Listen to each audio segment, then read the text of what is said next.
정치의 겉과 속을 들여다보는 정치온 시작합니다. 오늘은 복귀왕 민주당 의원 김성태 전 국민의힘 원내대표와 함께 40여일 남은 조기 대선 전국 깊이 있게 분석해 보겠습니다. 어서 오세요. 예, 안녕하세요. 국민의힘이 대선 2차 경선에 나설 후보 4명이 드디어 가려졌습니다. 3강으로 분류됐던 김문수, 한동훈, 홍준표 후보가 예상대로 이름을 올렸고요. 나머지 한 자리는 안철수 후보가 차지했는데요. 영상으로 보고 오시죠. 경선 후보를 8명에서 4명으로 줄인 1차 컷오프. 김문수, 한동훈, 홍준표 후보의 3강 구도 속 남은 한 자리는 안철수 후보가 거머쥐게 됐습니다.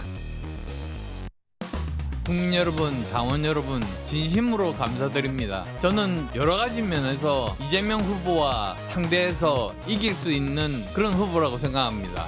이로써 탄핵 찬반에 둘러싼 경선 구도는 더 선명해졌습니다. 대통령께서 파면이 됐는데 반성과 사과가 없으니까 계엄 옹호당이다. 왜 대통령께서 계엄을 했던가? 그건 민주당의 30번에 걸치는 죽탄핵. 홍 의원님께서 경솔한 한밤중의 해프닝이다 이렇게 말씀을 하신 적이 있습니다. 그리고 홧김에 서방지한 거다 이런 표현을 쓰신 적이 있습니다. 그렇죠. 실질적으로 피해가 없었다. 2시간간의 해프닝이었다. 2시간 정도 되죠?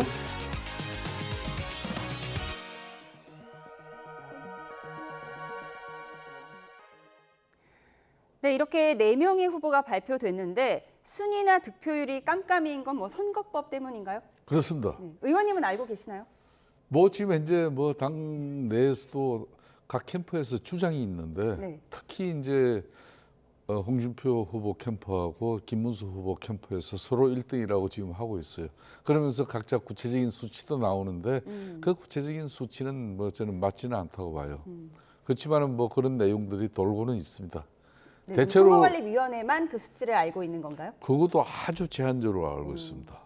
네, 황우여 위원장은 글씨가 너무 작아서 못 봤다고 하시던데 그건 원래 아니죠? 그게 황우여 우리 전 대표의 경선관리위원장님의 특유의 그런 제스처입니다. 유머신가요? 네. 네, 마지막 한 자리에 나경원 후보가 아닌 안철수 후보가 포함됐는데 강성 보수층보다 중도층의 민심이 이제 좀 반영되기 시작했다 이런 분석이 나오는데 어떻게 보세요?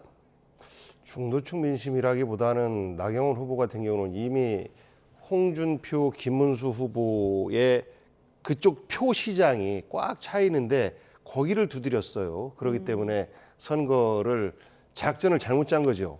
그러니까 나경원 후보를 지지할 수 있는 분들은 대부분 홍준표, 김문수 후보에게 갔다라고 보고 안철수 후보 같은 경우는 상대적으로 탄핵에 찬성하나 표현을 하지 못했던 이런 분들 가운데서 좀 표를 준 것 같습니다. 그러면 상대적으로 작전을 잘 짠 거죠. 그래서 나경원 후보가 탈락을 했는데 저는 우리 정치 발전을 위해서 나경원 후보가 갑자기 극우 전사가 돼가지고 나서는 것을 보면서 야 이번 대선은 저렇게 가면 안 되는데 아무리 우리가 정치적 고울이 깊고 또 진영 간 대결을 한다 하더라도 이 대선을 통해서 그래도 통합의 메시지를 좀 낼 수 있는 후보들이 나와줘야 할 텐데 라는 걱정을 했었는데요. 아마도 국민 여론들도 그런 부분에 있어서의 우려 때문에 나경원 후보를 탈락시킨 거 아닌가 싶습니다. 탄핵 반대표가 분산이 되면서 나경원 후보가 탈락한 것 같다고 말씀을 해주셨어요.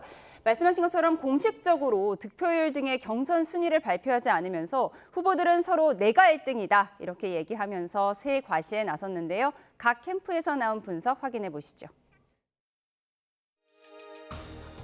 당연히 1등을 한 것이고요. 예.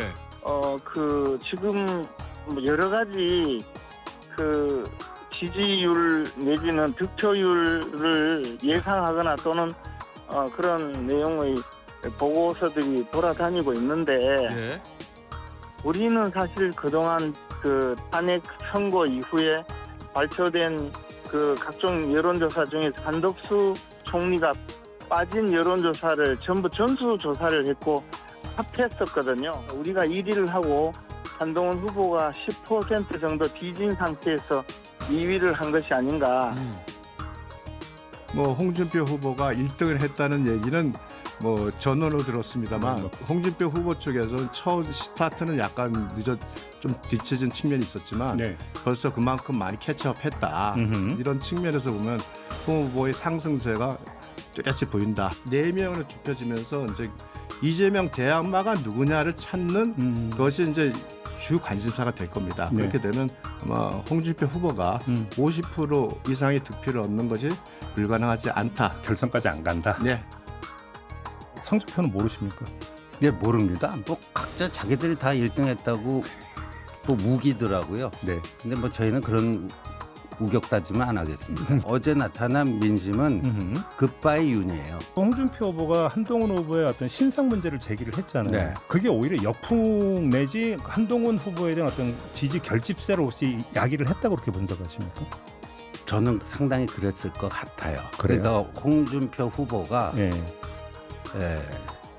치명적 자충수를 둔 거죠. 네, 순위가 깜깜이인 만큼 서로 본인이 필승카드라며 아전인수 해석을 내놓고 있습니다. 김문수, 홍준표 캠프 모두 당연히 내가 1등이다 이렇게 주장을 하고 있고요. 한동훈 캠프 쪽에서는 조금 우격다짐은 안 하겠다. 온도차를 조금 낮춘 것 같습니다. 상당히 이번 1차 이제 경선 결과는 상당한 의미가 있어요.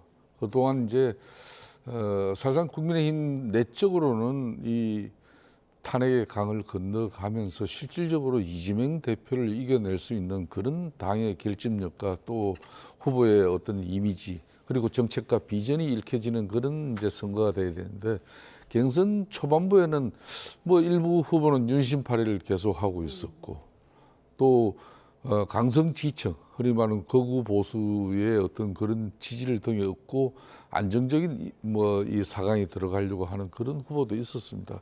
그러니까 이제 헌재 심판 그런 윤석열 대통령 파면 결정 이후에 대체로 보수 우파 진영이 좀 조기에 결집을 했었습니다. 그거는 만일 민주당도 정치적 위기가 오면은 전통적인 민주당 지지층들이 조기에 결집을 하게 되는 거예요. 그래서 상대적으로 국민의힘은 윤석열 대통령의 뭐 그런 탄핵 정부이었기 때문에 크게 결집했죠. 뭐 이 결집된 상황은 좀 상당히 거구적 그러니까 강성 지층의 목소리가 당을 지배했지만은 뭐 현재 이제 파면 결정 이후에는 상당히 평정심을 찾았고 결국은 우리들만의 잔치로 우리들만의 요구와 우리들의 뜻을 수용하는 그런 후보로는 이재명을 이기지 못하는 것도 우리 평당원들이나 또 우리 국민의힘 지층에서도 웬만큼 자각을 했어요. 그렇기 때문에 중도 특히 중도층으로 합리적 그런 지형을 넓혀 나갈 수 있는 그런 우리 후보가 누구냐 그런 내용들이 일정 부분 이제 2차 경선에서부터는 상당히 경합을 벌일 수 있는 그런 판을 딱 만들어 버렸습니다. 예, 찬탄 반탄이 2대2 구도가 됐는데 이렇게 되면 한동훈 후보에게 불리한 것 아니냐 이런 분석이 있었는데 지금 한동훈 캠프 측에서는 찬탄 파이 자체가 커진 거다. 그래서 한동훈 후보에게 오히려 유리할 수 있다 이런 해석을 내놓고 있어요. 그야말로 아전인수식 해석이 아닌가 싶습니다. 그럼 불리할 거라고 보세요? 당연하죠. 한동훈 후보 혼자 갔을 때는 매우 안정적으로 결선까지는 갈 수 있는 상황이었었는데 안철수 후보가 들어오면서 특히 국민 여론조사에 있어서 분산이 불가피해졌다라는 결과가 나올 수밖에 없습니다. 그리고서 나머지 50%는 또 당원들 민심이잖아요. 여기에서는 한동훈 안철수 후보가 더 불리할 것이다라는 예측이 일반적입니다. 아까 우리 김성태 의원님께서는 이제는 그 좀 평정심을 되찾고 있다. 경쟁력이 높은 후보를 선택할 가능성이 더 높다 말씀하셨는데 아직까지 우리 국민의힘 후보들의 언사를 보면 아직은 좀 안 그런 것 같습니다. 그래서 당원들은 한동훈 안철수 후보에게 표를 줄 가능성이 더 낮아요. 그러면 오히려 한동훈 후보 입장에서는 결선에 가는 것도 험난해진 이런 상황 아닌가 싶고요. 오히려 이제 김문수 또 홍준표 후보 같은 경우는 지금 1위 싸움을 통해서 결선까지 가도 1위를 하겠다라는 일종의 기세 싸움 하는 거 아니겠습니까? 그래서 보면 서로 아까 그 캠프의 말들을 보면 대강 어디가 실제 1등 했겠구나라는 게 느낌으로 조금 읽혀지지 않습니까? 허장성세를 하기도 하고 하지만 실제 어떻게 됐구나 이렇게 보이는데 그 한동훈 후보는 아마도 굉장히 험난한 가운데에서 결선의 그 문이 더 좁아진 가운데서 네. 4강을 치르게 된 것 같습니다. 예, 한동훈 후보가 험난한 길을 걷게 됐다고 분석을 하셨는데 조금 전에 김문수, 홍준표 후보의 기싸움 얘기를 하셨어요. 네. 그렇지 않아도 지금 탈락한 나경원 후보를 향해서 서로 러브콜을 보내는 것 같더라고요. 나경원 후보의 손은 어디로 뻗을까요? 나경원 후보 쉽게 그 어느 특정 후보 지지를 위해서 자신을 던지지는 않을 거예요. 나경원 후보에 대해서 누구보다 잘 알고 있는 저희기에 예. 김문수 뭐, 후보와 햄버거 회동도 했었잖아요. 그 해동 다 했죠. 네. 그렇지만은 뭐 나경원 진 후보는 탈락됐지만은 또 자신의 정치를 위해서 또 뭐 어제도 이제 정진하겠다는 그 뜻은 여기서 끝나는 게 아니라 앞으로 이제 이 조기 대선 전국이 끝나고 나면은 또 당이 이제 당을 추스리는 그런 전당대회가 또 준비되지 않습니까? 뭐 그런 때 또 자신의 또 정치 역량을 전부 다 내던질 그런 준비를 하지. 예. 이번 조기 대선 전국에서 뭐 가령 이분이 그렇다고 해서 뭐 한동훈이나 안철수 뭐 후보를 지지는 하지 않을 않겠지만, 성향이고 네. 그렇다고 해서 김문수 후보나 홍준표 후보 어느 한쪽에 전폭적인 지지를 하지는 않을 거로 저는 보입니다. 나경원 후보가 좀 상당히 한 후보에 힘을 실어주진 않을 그 것이다. 정중동할 것입니다. 정중동할 것이다라고 분석을 해주셨습니다. 이번 대선은 짧은 시간 안에 승부를 봐야 하는 만큼 그 어느 때보다도 효율적인 홍보가 절실한데요.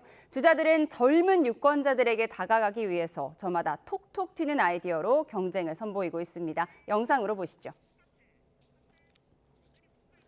저는 어릴 때부터 이 새우깡 되게 좋아했어요. 저는 새우깡을 이 일반 새우깡하고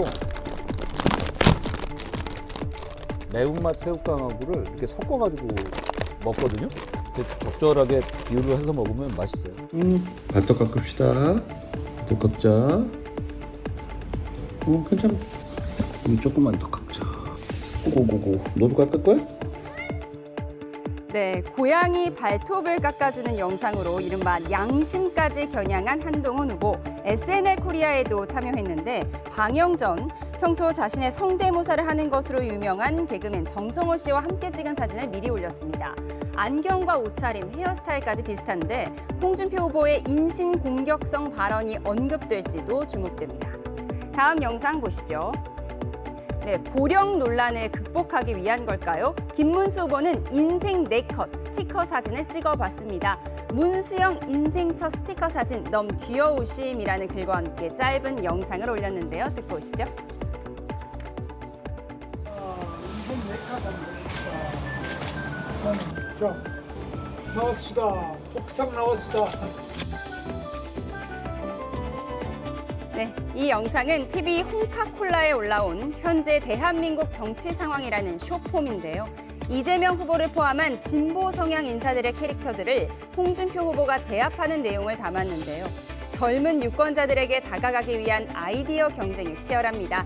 과연 표심에 실질적인 영향을 줄 수 있을까요? 궁금해집니다. 네, 한동훈 후보는 SNL 코리아에 출연한 사실을 공개했는데 이 직설적인 대사로 유명한 프로그램이잖아요. 어떤 모습을 보여줄 거라고 보세요? 아마 그 머리 또 키높이 뭐 이런 이야기를 안 하면 재미가 없잖아요. 그래서 언급이 될 텐데 예. 한동훈 후보 입장에서는 이제 본인을 공격했던 인신공격성 공격에 대해서 굉장히 저렇게 웃음으로 넘기는 여유로운 모습으로서 활용할 가능성이 되게 높아 보이는데요. 그 방송에 출연하는 것뿐만 아니라 저런 다양한 어떤 그 유권자들에게 다가가기 위한 노력들, 저는 이 부분은 네. 어떤 경우는 점잖지 못하게 저게 뭔가 하는 경우도 있는데 네. 저는 그건 예쁘게 봐주셨으면 좋겠어요. 네. 그리고 그런 모습을 보면서 정말 정성껏 운동 캠페인을 하는 쪽에게 또 표를 주기도 하는 거 아니겠습니까? 예. 그래서 박수 쳐주고 잘한 건 잘했다. 뭐 설령 지지를 하지 않는다 할지라도 그 아이템에 대해서 또 예. 칭찬도 해주고 하는 그런 문화가 좀 만들어졌으면 좋겠어요. 예, 이렇게 정면 돌파하는 모습을 좀 예쁘게 봐주셨으면 좋겠다라고 다른 네. 정당에서도 말씀을 하셨습니다.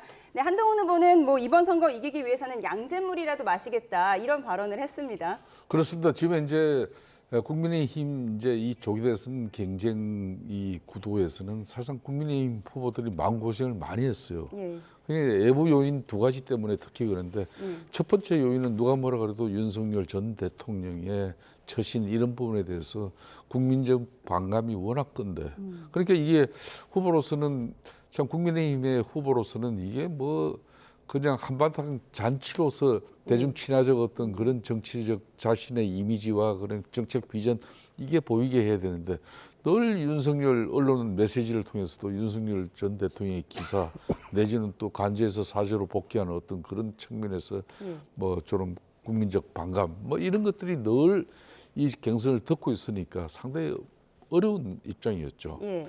두 번째는 이제 역시 그래도 뭐 한덕수 지금 권한 대행 뭐 이분이 이제 결론은 국민의힘 후보 마지막 파이널 후보하고 후보 단일화를 할 수밖에 없는 거고 그런 측면에서 국민의힘 경선이 좀 제대로 불이 붙지 않은 그런 문제가 있었어요. 그런 가운데 이제 요 근래 자신들의 이미지를 많이 만들어 나가는 그런 1차 경선 이후에 보다 이제 본격적이고 적극적인 그런 입장이지 않습니까?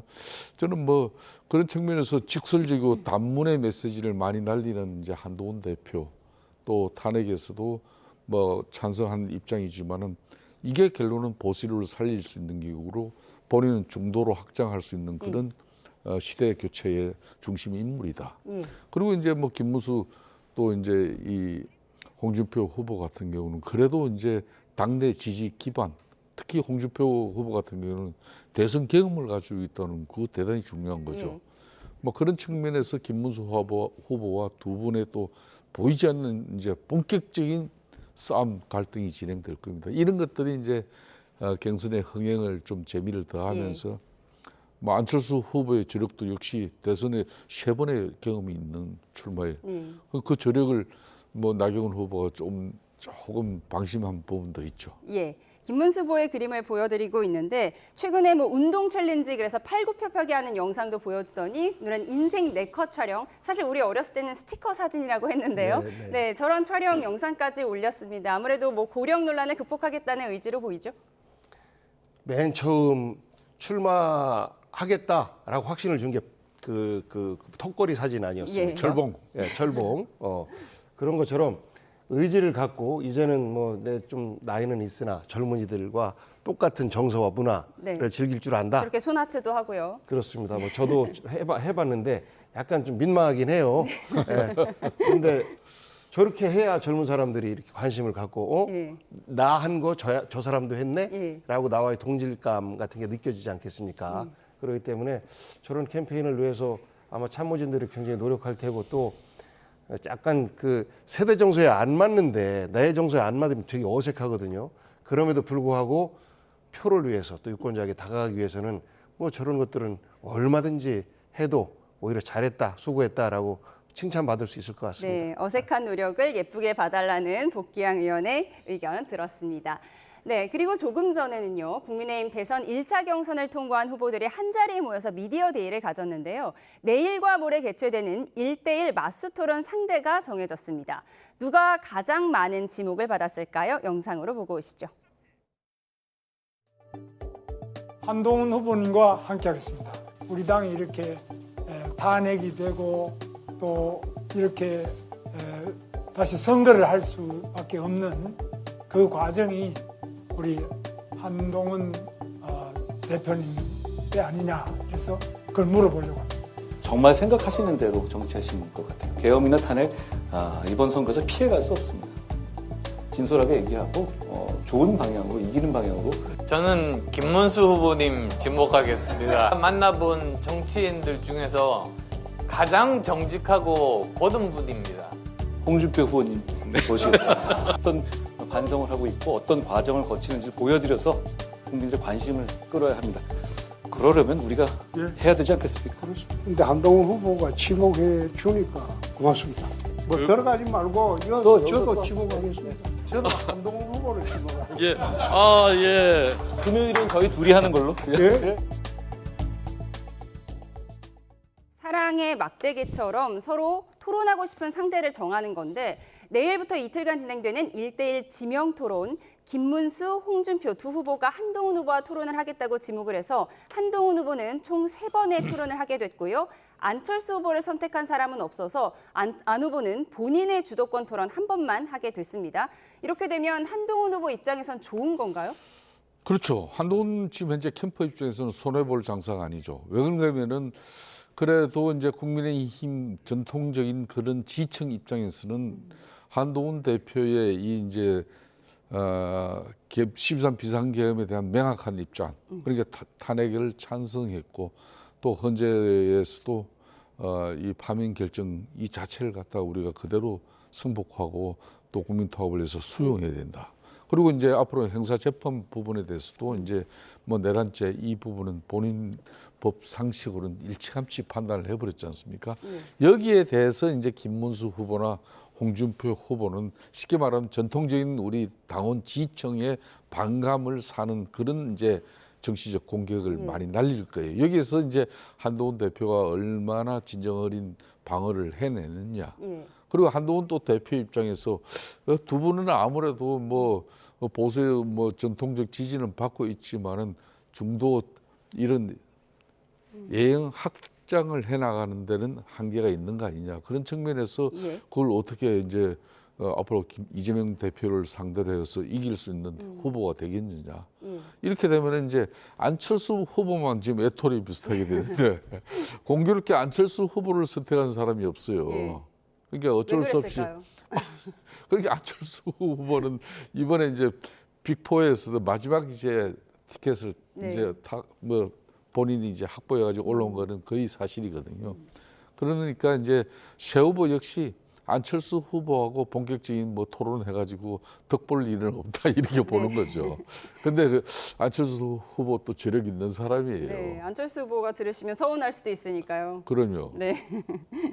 네, 이게 인기 투표 같아 보이지만 사실 어떤 공세가 올지 모르는 상황인 거잖아요. 한동훈 후보는 3번, 김문수, 홍준표 후보는 2번, 안철수 후보는 1번의 토론을 선보이게 됐는데 결국 여기서 누가 승자가 될 거라고 보세요?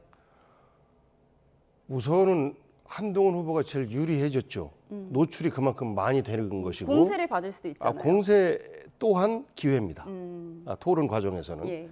그리고 그 공세가 본인은 나는 정당했다라고 생각하는 부분에 대한 공세이기 때문에 뭐 전혀 불리하지 않아요. 그래서 저는 오히려 홍준표나 김문수 후보 같은 경우에는 둘이 한번 맞토론을 어느 캠프에선가는 하지 않을까라고 예상을 했었는데 둘 다 본인의 어떤 그 생각을 가장 잘 전달하려면 한동훈과의 토론이 낫겠다라고 생각을 했던 것 같은데 아마 그 국민의힘 지지자분들이 주로 보지 않겠습니까? 그분들은 홍준표, 김문수의 1대1 토론도 굉장히 좀 관심을 갖고 보지 않을까. 왜냐하면 그러니까 3분 중에서 이제 2분이 올라가는 건데 그 김문수, 홍준표 2분이 올라갈 가능성도 지금으로서는 배제를 할 수 없는 상황이 된 것이고 오히려 가능성이 더 높아진 거죠.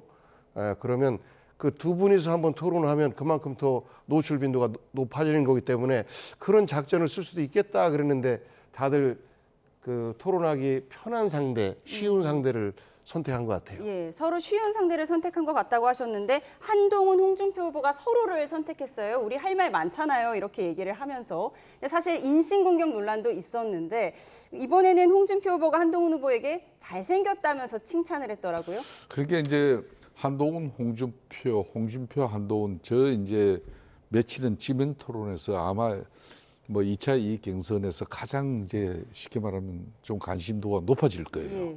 그러면 이제 김문수 후보와 안철수 후보 이런 쪽은 대체로 좀 아무래도 좀 관심도가 떨어질 수도 있는데 그런 측면에서 이제 안철수 후보 같은 경우도 나경원 후보를 꺾고 마지막 티켓을 확보할 수 있었던 게 후반부에 아주 저돌적이고 공격적으로 나온 거죠. 그런 부분이 일정 부분 성공을 했어요. 결론은. 그런데 이제 지금 1차 경선 같은 경우는 이제 물론 역선택을 배제한 일반 국민 여론 100%지만은 이제 당원 50%가 들어가는 이제 룰 세팅이 돼 있기 때문에 여기서 아마 지금 현재 후보들은 중도로 확장하는 어떤 그런 소구력보다는 당 내적인 당 지지층에 대한 그런 뭐 자기의 이미지를 높여 나가는 그 기조를 그대로 유지하려고 그럴 거예요.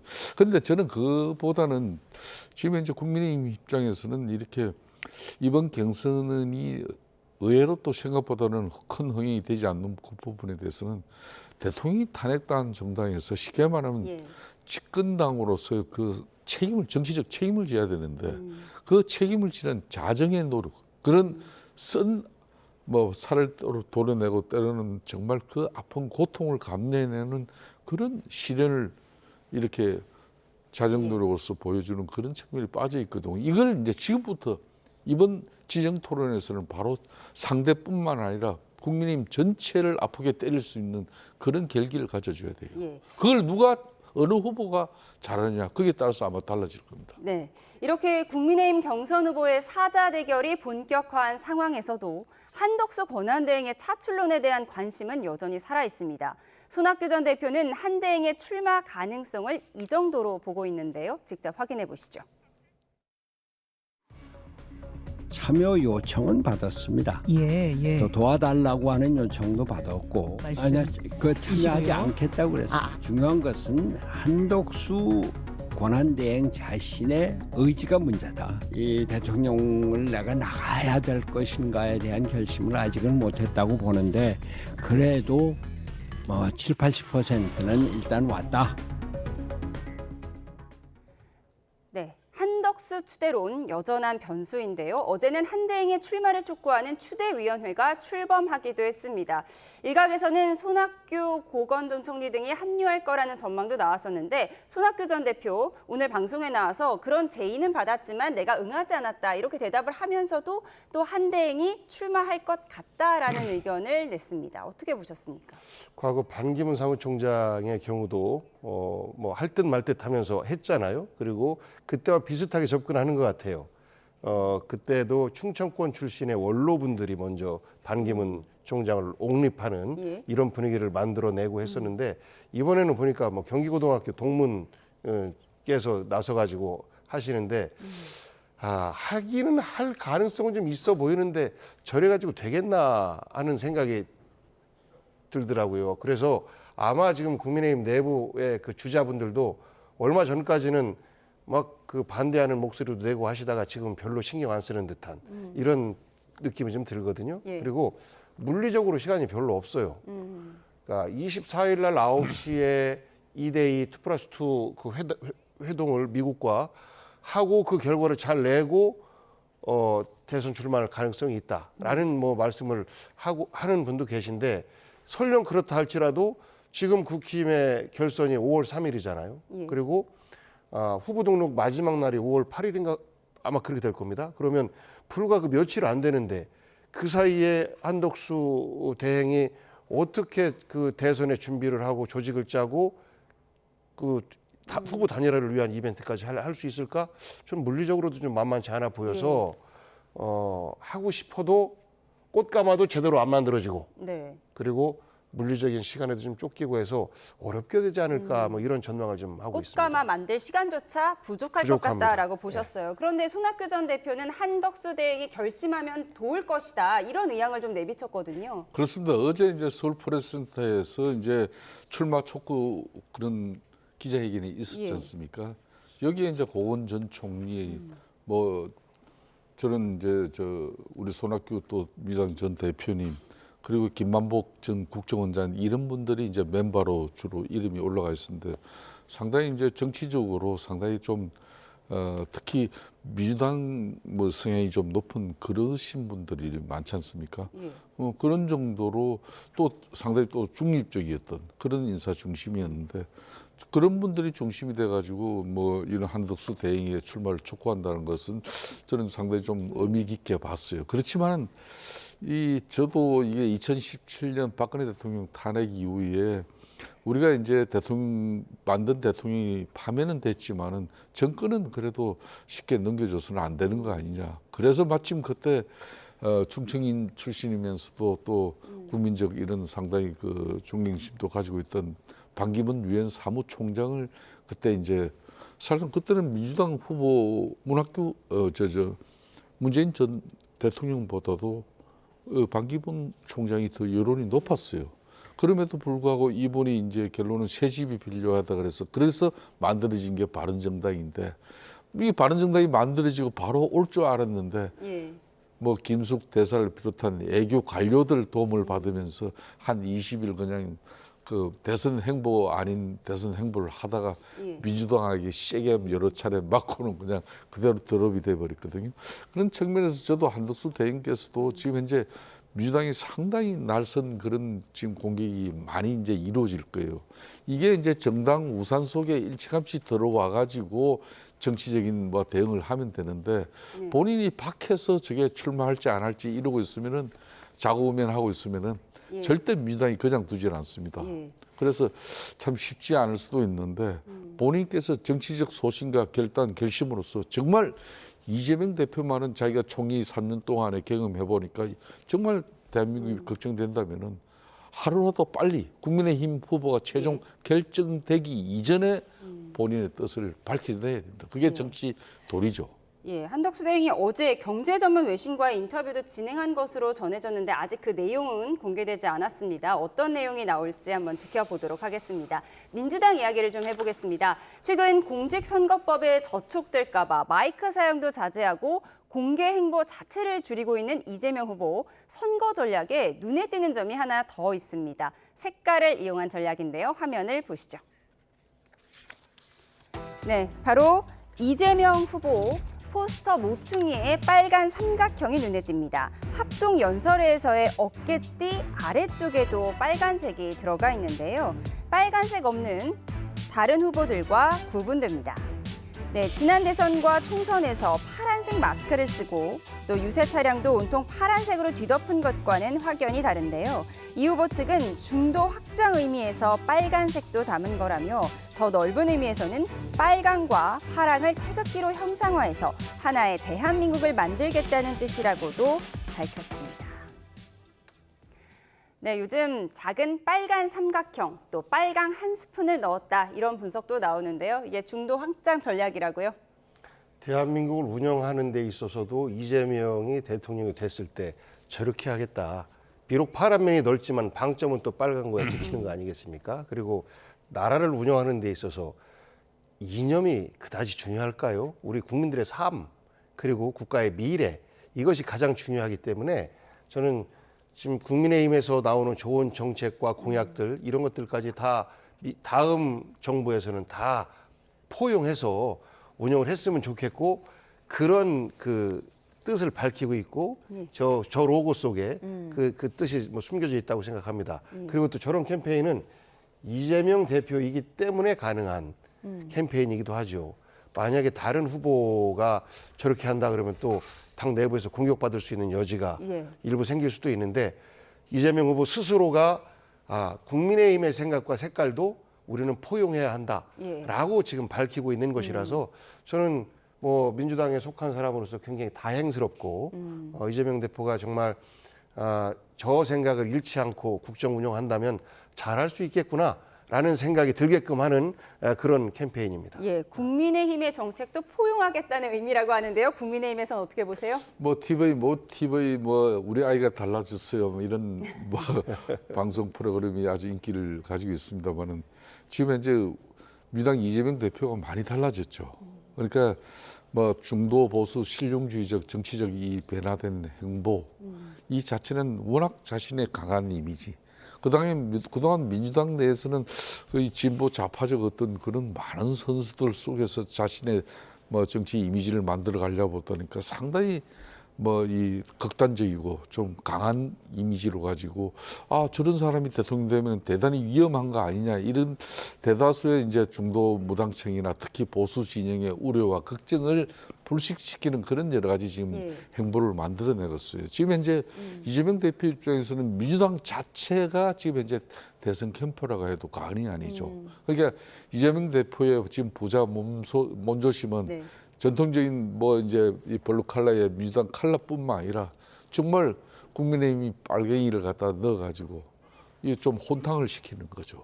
그러니까 이 부자 몸조심이 옛날 같은 경우는 육군 병장이 정말 제대를 앞두고 보면 떨어지는 낙엽도 안 맞으려고 몸조심하잖아요. 그렇듯이 지금 이재명 대표가 요 근래 하나의 이제 공약 중에 하나가 상당히 좀 방향성을 일으켰는데 본인이 만일 대통령 되면은 용산 집무실을 그대로 사용하고 청와대를 이제 안보 또 경호상의 모든 문제를 또 다 해결하면은 청와대로 들어가겠다.